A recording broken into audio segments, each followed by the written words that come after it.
नमस्कार, loud India TV में आपका स्वागत है और हम हैं लाउड अभय दुबे शो में।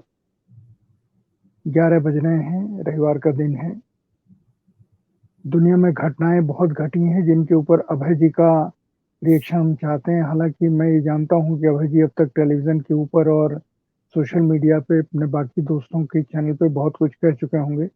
पर फिर भी मैं अभय जी आपसे ये जानना चाहता हूँ कि भारतीय प्रधानमंत्री की इतनी महत्वपूर्ण यात्रा जो अमेरिका की हुई, जिसमें उन्हें पहली बार राष्ट्रीय अतिथि बनाया गया, स्टेट गेस्ट बनाया गया और उस स्टेट गेस्ट को लेकर के अमेरिकी प्रेस भी जिस तरीके से लिख रहा है, वो मुझे एक भारतीय के नाते बहुत एक संकोच में गाड़ रहा है।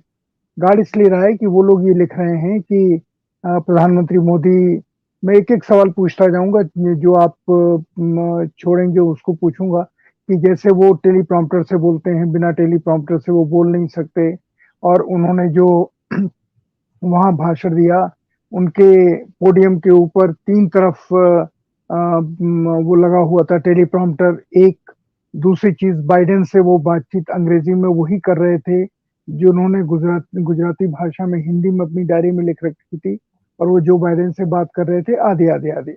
और इसके खिलाफ वहाँ के प्रेस में भी बहुत छप रहा है और ये कहा जा रहा है कि बाइडेन ने मोदी से बदला लिया है, निशाना साधा है।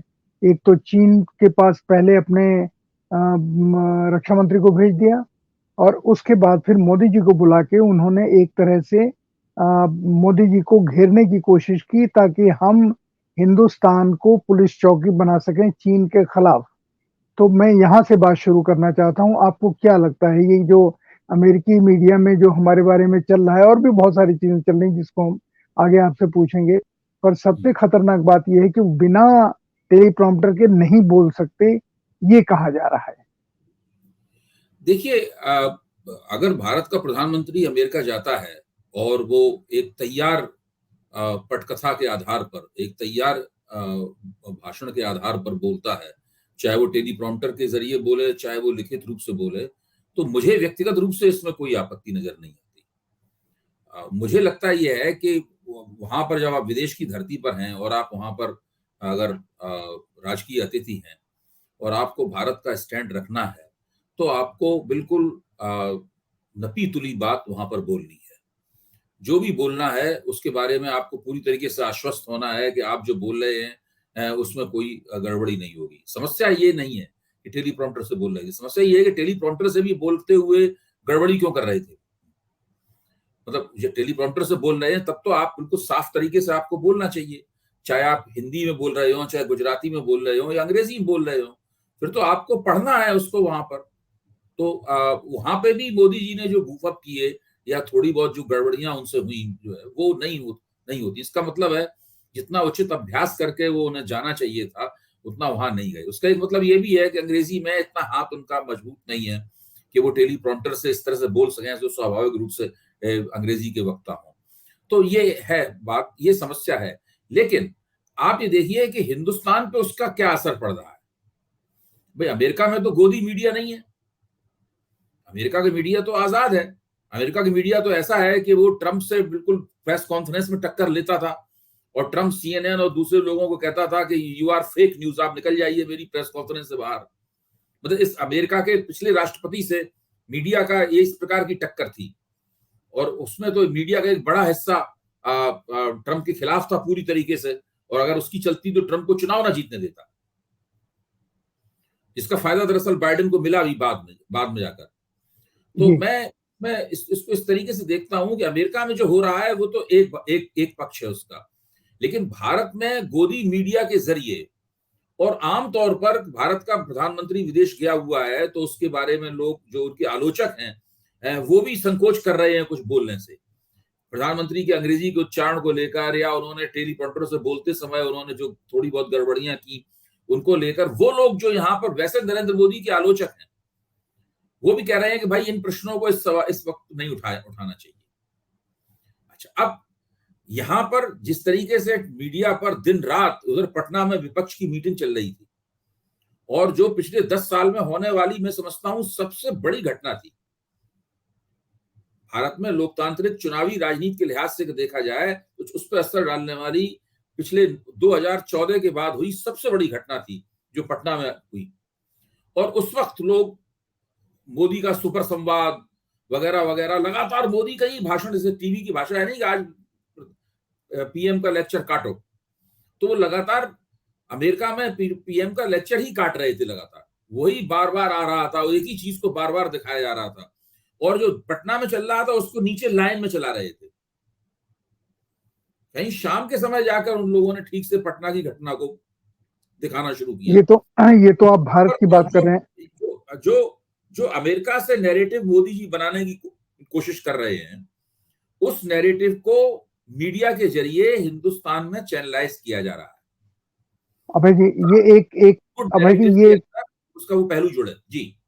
ये एक पहलू है। दूसरा पहलू ये है कि सारी दुनिया में हम विश्व नायक, विश्व गुरु या बॉस की भूमिका में जो हिंदुस्तान में प्रस्तुत हो रहे हैं, दुनिया को उसको कैसे देख रही है। अमेरिका में जो हुआ उसका सारी दुनिया में लगभग 270 देशों में उसका प्रसारण हुआ, और ऐसा लग रहा है कि अमेरिका में जहां पहली बार स्टेट केस बने हमारे प्रधानमंत्री, वहीं पहली बार अमेरिका में उनका इतना विरोध हुआ। लगभग हर शहर में उनका सक्रिय विरोध हुआ, और वीडियो लगे हुए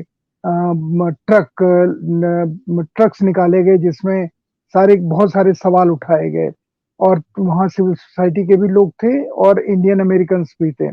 तो मेरा सिर्फ ये मानना है कि ये जो हुआ अमेरिका में, हमारे देश में हम ट्रंप आए थे तो हमने क्या किया, मैं देश की बात कर रहा हूँ, कि हमने उनको हमारी गरीबी न दिखाई दी। हमने अहमदाबाद में एक पूरी दीवार खड़ी कर दी थी कि झुग्गी झोपड़ी न दिखाई दे, और अमेरिका ने उसको अनुमति दी कि वहां पर हमारे मोदी जी के खिलाफ एक तरह से प्रदर्शन हो। दूसरा राष्ट्रपति ओबामा उसी समय अपना इंटरव्यू दे रहे थे जब मोदी जी बोल रहे थे। तो मेरा सिर्फ ये कहना है कि ये अमेरिका ने कैसा हमारे प्रधानमंत्री का स्वागत किया। मैं 75 सांसदों की बात कर ही नहीं रहा हूँ कि वो डेमोक्रेट थे। अमेरिका में तो वहां की सरकार नहीं रोक सकती। अगर मोदी के खिलाफ प्रदर्शन कोई करना चाहता है तो उनकी सरकार उसका दमन नहीं कर सकती। ये अमेरिका में जो अमेरिकी लोकतंत्र है उसके किरदार के खिलाफ है। दिक्कत की बात यह है कि भारत का प्रधानमंत्री अगर जाता है, अगर वो राजकीय अतिथि है और वो राजकीय कार्यक्रमों में केवल भाग लेता है, तो इस प्रकार की कोई दिक्कत नहीं पैदा होती। मोदी जी तो वहां पर जाकर जननेता बनने की भी कोशिश करते हैं। जो वहां पर गुजराती डायस्पोरा है, गुजराती डायस्पोरा उनके इर्द गिर्द नाच गाने के कार्यक्रम करता है, और फिर उसको पहले भी जो अमेरिका गए थे, ये ट्रंप के साथ जो उन्होंने जो हाउडी ट्रंप किया था उन्होंने, आपको याद होगा है, तो वो सब हाँ जी, उस तरह की, इसमें ऐलान कर दिया था कि अगली बार ट्रंप सरकार, ये मोदी जी ने ऐलान कर दिया था वहां जाकर, ट्रंप का एक तरह से चुनाव प्रचार किया था। तो अमेरिका में बाइडेन की सरकार, अगर ट्रंप की भी सरकार होती तो भी वो मोदी के खिलाफ होने वाले प्रदर्शनों और जो वहां पर असंतुष्ट भारतीय हैं, जो मोदी जी इस तरह देश में शासन चला रहे हैं उसका विरोध करते हैं, उसको आलोचनात्मक दृष्टि से देखते हैं, उसको वो लोग नहीं रोक सकते। उनको हतोत्साहित करने का केवल एक ही तरीका था कि मोदी जी खुद सार्वजनिक कार्यक्रमों में भाग नहीं लेते। वो केवल राजकीय अतिथि थे, तो केवल राजकीय कार्यक्रमों तक ही अपने आप को सीमित रखते, जैसा कि उन्हें करना चाहिए था। लेकिन वहां जाकर उन्होंने, चूंकि वो विदेशी दौरे का इस्तेमाल भारत में अपने खिलाफ जो एंटी इनकम्बेंसी है उसको रोकने के लिए कर रहे हैं। इसीलिए मैं बार बार कह रहा हूं कि वहां से एक फील गुड का नैरेटिव चल रहा है, वो अमेरिका जगह है, और अमेरिका से पलट के वहां की चीजें लेकर, वहां के विजुअल्स लेके हिंदुस्तान में आ रहा है। ये पूरी कोशिश की जा रही है। अब आप जो कितने भारत के किसी भी चैनल पे तो दिखाया ही नहीं गया कि मोदी का क्या विरोध हो रहा है। मैं अभी तो अंग्रेजी में उन्होंने किया, वो जरूर हम लोगों ने देखे, बाकी तो किसी को पता ही नहीं।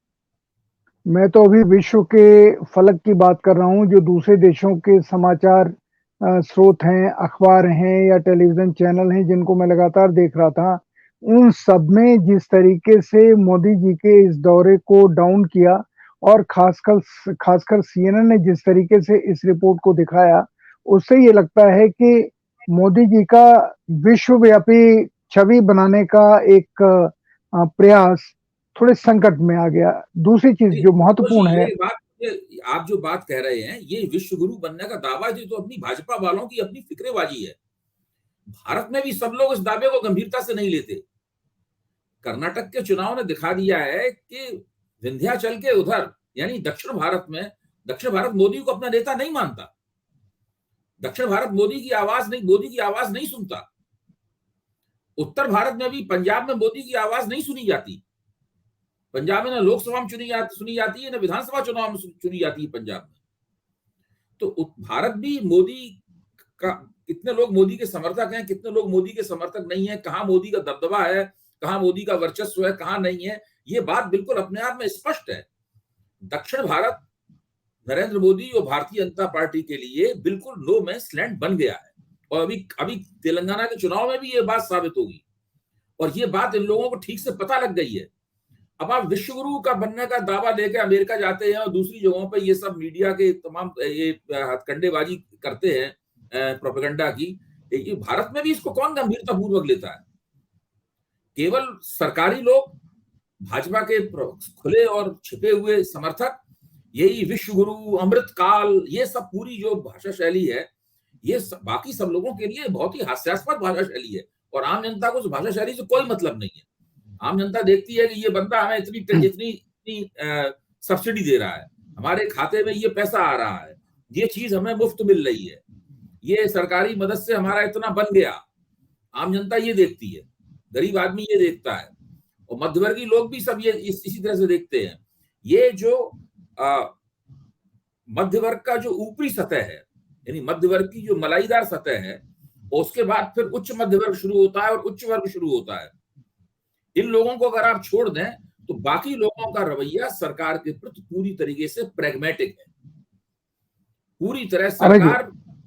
हाँ जी जी बोलिए। अभय जी, प्रधानमंत्री मोदी ने एक वाक्य वहां कहा, और जिसके बारे में मेरे पास अमेरिका से ही लोगों ने सवाल पूछा, तो मैंने एक कार्यक्रम शुरू किया है, लाउड ब्रेकिंग न्यूज। उसमें मैंने आज रखा, मैं आपसे भी पूछना चाहता हूं क्योंकि वो सवाल महत्वपूर्ण है। मोदी जी ने कहा कि हर संकट के समय, महत्वपूर्ण समय में अमेरिका हमारे साथ खड़ा रहा। ये मैंने खुद सुना उनका भाषण कि अमेरिका हमारे साथ लगातार खड़ा रहा। तो अमेरिका से मेरे पास कुछ जर्नलिस्टों के फोन आए जो ऑफ कोर्स इंडियन थे। उन्होंने कहा, भाई जरा हमको याद करके बताओ कि जब 65 का युद्ध हुआ था, उसके बाद हमारे यहाँ गेहूं की कमी हो गई थी, तो हमें अमेरिका ने सुअर जो खाना खाते हैं PL 480 के तहत वो गेहूं भेजा था, जिसपे शास्त्री जी ने सारे देश को कहा था कि ये गेहूं मत खाओ, लेकिन एक समय भूखे रहो। सारे देश ने उपवास किया था। दूसरा उन्होंने सवाल किया कि दूसरा अवसर था 71 का, जब 7th फ्लीट हमारे अरब सागर में आके खड़ा हो गया था, जब हमने बांग्लादेश का युद्ध लड़ा था, या पाकिस्तान से युद्ध लड़ा था, जिसके परिणाम स्वरूप बांग्लादेश में हमको विजय मिली, और 90,000 हमने पाकिस्तान की सैनिकों को कैद किया था। तो 7th फ्लीट खड़ा हो गया था। तीसरा उन्होंने कहा कि जब अटल बिहारी जी ने बम विस्फोट किया था, एटम बम का, तो उस समय हमारे ऊपर आर्थिक प्रतिबंध अमेरिका ने लगा दिए थे और हम बहुत परेशानी में फंस गए थे। और उन दिनों को उन लोगों ने कहा कि जरा याद कीजिए कि जब वो प्रतिबंध लगे थे, अमेरिका ने लगाए थे सैंक्शंस, तो देश की क्या हालत हुई थी। और आखिरी वो ये कह रहे हैं कि अभी जब मोदी जी गए हैं वहां पे, तब भी अमेरिका ने वही खेल किया कि एक तरफ चीन से हाथ मिला रहे हैं, दूसरी तरफ हमसे मिला रहे हैं। हालांकि और उन्होंने एक चीज और कही कि अमेरिका में कुछ जो टिप्पणीकार हैं, उन्होंने टेलीविजन पे ये कहा है कि इन सब के बावजूद बाइडेन मोदी को इग्नोर नहीं कर सकते, क्योंकि मोदी अकेले हैं जो चीन के और मुस्लिम देशों के और पाकिस्तान के मुकाबले अमेरिका की अकेले मदद कर सकते हैं। और वो यहाँ की सेना, यहाँ की अर्थव्यवस्था, ये सारी की सारी, उनके हथियारों की खरीद, इन सबको लेकर के बाइडेन मोदी को कुछ नहीं पूछ सकते, न कह सकते हैं। ये अमेरिका का इंटरेस्ट है, जिसके बदले में बाइडेन चुप रहेंगे। तो मैं ये सवाल आपसे भी पूछ रहा हूँ जो मुझसे सवाल पूछा गया। देखिए, आपने जो सूची गिनाई है उसमें एक चीज जोड़ देता हूं। भारत और अमेरिका के हितों की टकराहट आजादी के तुरंत बाद शुरू हो गई थी। लगता है ये नेट रुक गया है। नहीं, नहीं, चल रहा है, काम कर रहा है। हाँ, ये आवाज़ आ रही है, आ भारत रही है, आ और रही है। जी, भारत और अमेरिका के हितों की टकराहट आज़ादी के तुरंत बाद शुरू हो गई थी। जब भारत ने अपना औद्योगीकरण शुरू किया, तो उस समय अमेरिका की शर्तें मानने से जब जवाहरलाल नेहरू ने इनकार किया, तो अमेरिका ने टेक्नोलॉजी ट्रांसफर वगैरह सब रोक दिया पूरी तरीके से और औद्योगिक क्रांति में भारत की मदद नहीं की। उस वक़्त भारत को सोवियत संघ के पास जाना पड़ा।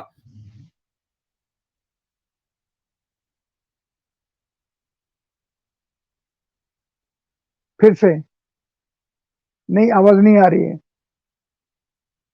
दोबारा ज्वाइन कीजिए। कंट्रोल कहिए कि दोबारा ज्वाइन करें अभय जी।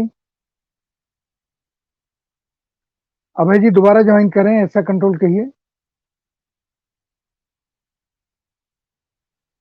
अभय जी का सिग्नल हमसे अलग टूट गया है, लेकिन अभय जी एक बहुत महत्वपूर्ण बात याद दिला रहे थे कि आज़ादी के बाद जब अमेरिका ने अपनी शर्तें रखी, तो पहले प्रधानमंत्री जवाहरलाल जी ने उनको मानने से इनकार कर दिया और वो टेक्नोलॉजी के लिए और अपने विकास के लिए वो सीधे रूस के पास गए और रूस ने हमारा साथ दिया। और इसमें कोई दो राय नहीं कि आज़ादी के बाद से लगातार रूस हमारा साथ देता रहा है, भारत के साथ खड़ा रहा है। आज अभी मैं रूस के ऊपर भी अभय जी से एक सवाल पूछूंगा, अगर इंटरनेट ने साथ दिया तो और वो हमारे साथ जुड़ गए तो। पर जो अभय जी कह रहे हैं, मैंने जो 3-4 चीजें अमेरिका के दोस्तों ने जो हमसे पूछी, हम उसका जवाब नहीं दे पाए। हमने उसका जो साधारण जवाब होता है वो हमने आज के प्रोग्राम में लाउड ब्रेकिंग न्यूज़ में हमने कहा है। पर आपको उसका सही संदर्भ, सही जवाब अभय जी जब हमारे साथ जुड़ जाएँगे तो शायद मिले। तो मैं इसलिए पूछ रहा हूँ क्योंकि इंटरनेट का तो कोई जवाब है नहीं और हम लोग तो इतने विकसित हो चुके हैं, हमारे यहाँ इतने इंटरनेट के कनेक्शन हैं, लेकिन इसके बावजूद इंटरनेट सही काम नहीं कर पा रहा है। सिर्फ दिल्ली में ही नहीं, कहीं पर भी, बम्बई हो, बैंगलोर हो, कलकत्ता हो, जितने भी महानगर हैं उनमें भी और जो गांव हैं उनमें भी इंटरनेट सही काम नहीं कर रहा है। पर अब ये होता है, ये किसी भी देश के विकसित देश में ये समस्याएं आती हैं। उन समस्याओं को हमें मान के चलना चाहिए कि हम उन समस्याओं का सामना करेंगे और इसी के बीच में हम अपना विकास भी करेंगे। लेकिन जो बात महत्वपूर्ण है वो यही है कि हमारे साथ मिलकर के किसी भी तरीके से कभी भी हम अपने आप को जो वैश्विक स्थिति है उससे अलग नहीं कर सकते। और शायद प्रधानमंत्री जी का ये दौरा वैश्विक स्तर के ऊपर उतना असर नहीं डाल पाया जितना हमारे देश पे उसने डाला, क्योंकि हमारे देश में तो ये सारे सवाल जो अमेरिका से लोग हमें पूछ रहे हैं, हम उन सवालों के ऊपर उनसे बातचीत कर ही नहीं पाए, क्योंकि हम क्या बातचीत करते हैं उनके ऊपर। लेकिन हाँ, दुनिया में सवाल खड़े हैं और उन सवालों का जवाब अगर किसी को देना है तो भारतीय मीडिया को देना है या भारतीय जनता पार्टी को देना है या भारत सरकार को देना है।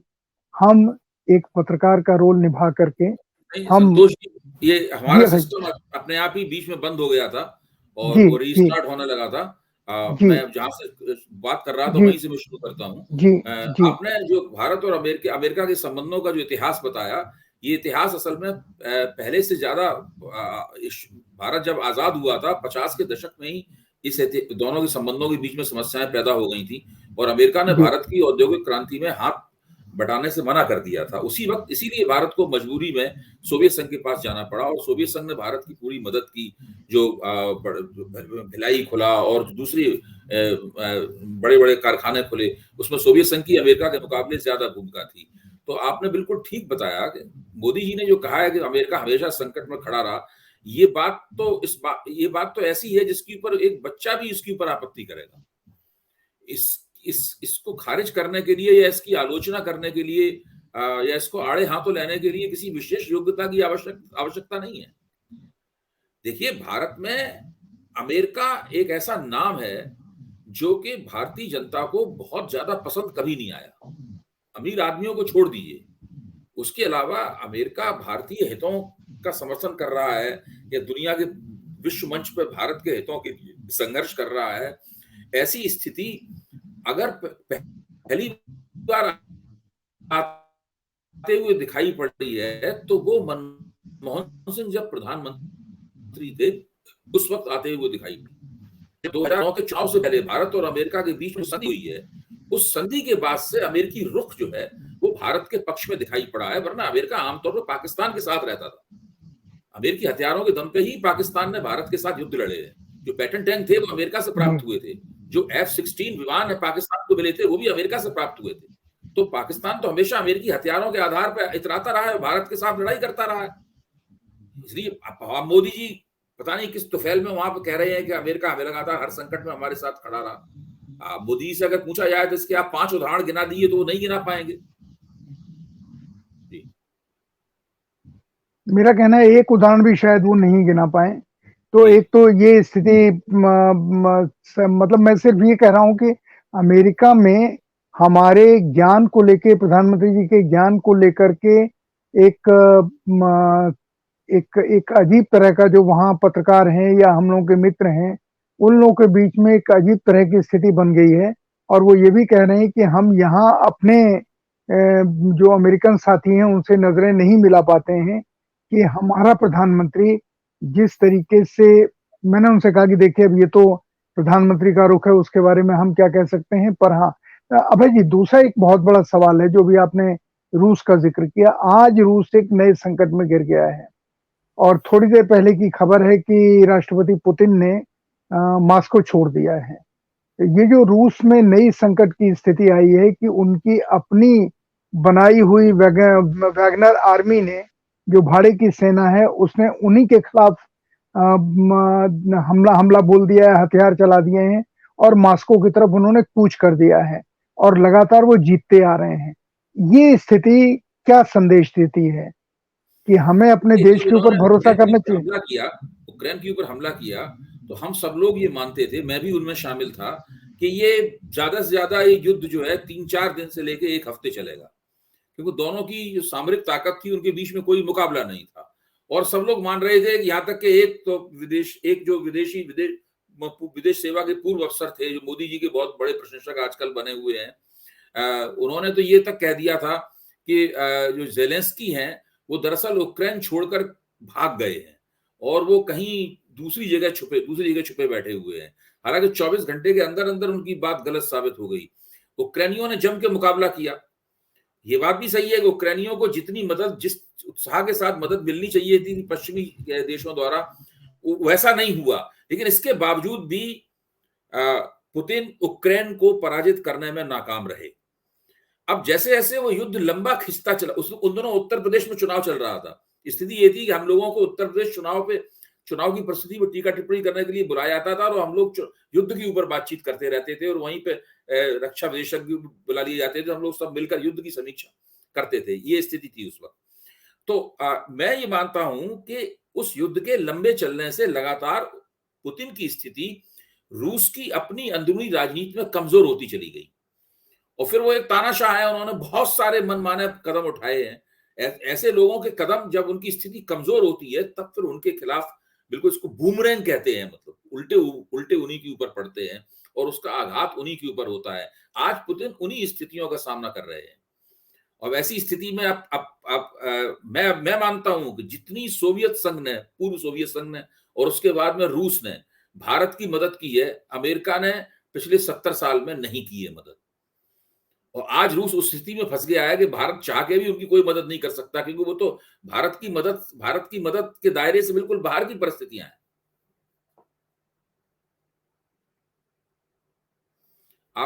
रूस में हाँ, ठीक। क्या रूस में सत्ता परिवर्तन होगा? क्या लगता है? ये अंदाज है, लेकिन मैं पूछना चाह रहा हूं क्योंकि आप रूस को अच्छी तरह समझते हैं। देखिए, रूस में अभी पुतिन के खिलाफ जो रूस में राजनीतिक शक्तियां हैं, उनके सेंटर में कौन है इसकी जानकारी नहीं मिल रही है। मतलब पुतिन का विकल्प क्या है, कौन है जो पुतिन के खिलाफ, जो रूस के अंदर जो राजनीतिक हलचल है उसका नेतृत्व कर रहा है। क्या वो केजीबी तो अब रही नहीं, लेकिन जो खुद पुतिन ही केजीबी के इंचार्ज थे एक जमाने में, तो अब जो रूस की जो खुफिया ताकतें हैं, रूस की जो फ़ौज है या जो वहाँ की राजनीतिक ताकतें हैं या वहाँ का जो कॉर्पोरेट जगत है, उनमें से कौन है जो पुतिन के खिलाफ एक वैकल्पिक ताकत के रूप में मजबूत हो रहा है? इसकी जानकारी मुझे नहीं है, इसलिए मैं इस बारे में कुछ नहीं कह सकता। पुतिन की स्थिति लगातार कमज़ोर होती जा रही है और एक ऐसी स्थिति में वो पहुँचते जा रहे हैं जब उनका टिका रहना बहुत मुश्किल हो जाएगा, वो अपने ही अंतर्विरोधों के शिकार हो जाएँगे। क्योंकि जो यूक्रेन पे उन्होंने हमला किया और उस हमले में उनकी जो अपनी घोषणाएँ थी, जो उनकी अपनी दावेदारियाँ थी, जो शेखियाँ थी, वो सारी की सारी गलत साबित हुई और उसका राजनीतिक नुकसान होना तो लाज़मी है। मैंने प्रश्न ये पूछा था जी। कि उनकी भाड़े की सेना जो उन्होंने मंगाई थी, मंगवाई थी वैगनर ग्रुप की, तो ये उन्होंने शायद अपने सिपाहियों को युद्ध में शहीद होने से बचाने के लिए पैसा देके बुलाई थी। तो ऐसा क्या हो गया, आपको कुछ अनुमान है कि वही आर्मी रूस के खिलाफ यूक्रेन से बड़ा खतरा बन गई? नहीं, या तो अगर भाड़े के सैनिक थे, अगर वो मर्सिडीज़ आर्मी है, तो उस आर्मी को तो जितना पैसा दिया जाना चाहिए था, वो मेरे ख्याल से उतना पैसा इन्होंने नहीं दिया होगा। अगर आप भाड़े के सैनिक को तयशुदा रकम न दें, तो वो तो आपके खिलाफ ही अभियान शुरू कर देता है। ये तो बहुत पुरानी हकीकत है।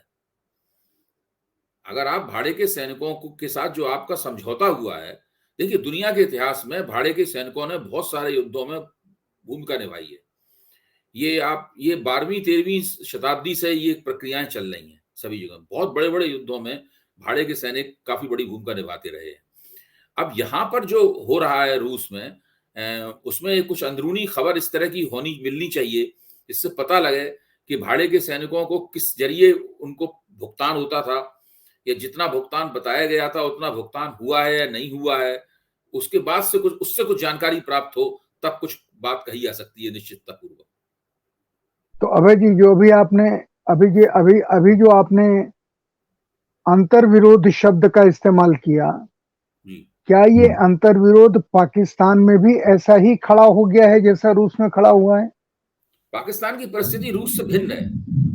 पाकिस्तान न तो फौजी ताकत है बहुत बड़ी, न पाकिस्तान आर्थिक ताकत है, न वहाँ पर राजनीतिक स्थिरता है। रूस एक बहुत बड़ी फौजी ताकत है। वो एक बहुत बड़ी एटमी ताकत है और फौजी ताकत और एटमी ताकत के हिसाब से वो अमेरिका के मुकाबले की ताकत है। आर्थिक रूप से वो अमेरिका की तरह मजबूत नहीं है और राजनीतिक रूप से अभी तक वहाँ पर स्थिरता थी। पुतिन को चुनौती नहीं थी वहाँ पर। तो दोनों की परिस्थितियों में फ़र्क है बिल्कुल। पाकिस्तान तो एक ऐसा देश है जो कि केले के छिलके के ऊपर फिसल रहा है लगातार। और वो कब कितनी दूर तक फिसलेगा, किस मुँह के बल किस तरीके से गिरेगा, इसके बारे में अभी अंदाज़ा लगाना बहुत मुश्किल है। वहाँ बहुत बुरी हालत है पाकिस्तान में। और वो भी पाकिस्तान के जो हुक्मरान हैं, वहाँ की जो फ़ौज है, उनका अपना किया धरा है। ये उनके ही किए हुए कुकर्म हैं जो उनके गले में तोक की तरह पड़े हुए हैं इस वक़्त। भाई जी, आज का कार्यक्रम यहीं यहीं समाप्त करने की अनुमति आपसे मैं चाहता हूँ। जी। उसका कारण ये है कि अंतर्राष्ट्रीय स्थिति ऐसी हो गई है कि जिसमें मुझे लगता है कि आज शाम होते-होते हमको रूस के बारे में कुछ और खबरें मिलेंगी और प्रधानमंत्री मोदी मिस्र से लौटने वाले हैं और जब वो लौटेंगे तो हिंदुस्तान में उनके सामने हिंदुस्तान की समस्याएँ खड़ी होंगी और ख़ासकर ये जो अभी आपने इशारा किया कि पिछले 10 साल की सबसे महत्वपूर्ण घटना पटना की मीटिंग है। उस जी। मीटिंग के ऊपर प्रधानमंत्री जी को वो ज़रूर उसके उसके ऊपर नज़र रखेंगे और मणिपुर उनके लिए एक जीता-जागता सवाल है कि जी। मणिपुर में वो क्या कुछ करते हैं या नहीं करते हैं। अपने ही देश का एक हिस्सा जो सीमावर्ती क्षेत्र है, जिसका रिश्ता एक तरफ बर्मा से है, दूसरी तरफ चीन से है और वहाँ पर वो ये सारी चीज़ें हो रही हैं जिनको कंट्रोल करने में भारतीय जनता पार्टी का ही मुख्यमंत्री है और भारतीय जनता पार्टी के ही गृह मंत्री हैं, दोनों कंट्रोल नहीं कर पा रहे हैं। तो मेरा ख़्याल है ये सारे चुनौतियाँ हमारे सामने हैं। आज हमने अंतर्राष्ट्रीय विषय पर बातचीत की। अभय जी, आज का प्रोग्राम समाप्त करते हैं और अगले हफ्ते रविवार को तब तक बहुत सारी चीज़ें हमारे सामने आ जाएँगी। परेशानी की बात ये है कि हम किसी एक विषय के ऊपर पिन पॉइंट कर नहीं पा रहे हैं। क्योंकि घटनाएं हमारे यहाँ तो छोड़ दीजिए, सारी दुनिया में तेजी से घट रही हैं और दुनिया एक छोटा गांव बन गई है। ये कहावत लगभग चरितार्थ हो रही है कि कहीं पर कुछ भी होता है उसका असर दूसरी जगह पड़ता ही है। तो मैं आज का प्रोग्राम समाप्त करने की आपसे अनुमति चाहता हूं। दर्शकों, आपको कैसा लगा प्रोग्राम जरूर बताइए। नमस्कार।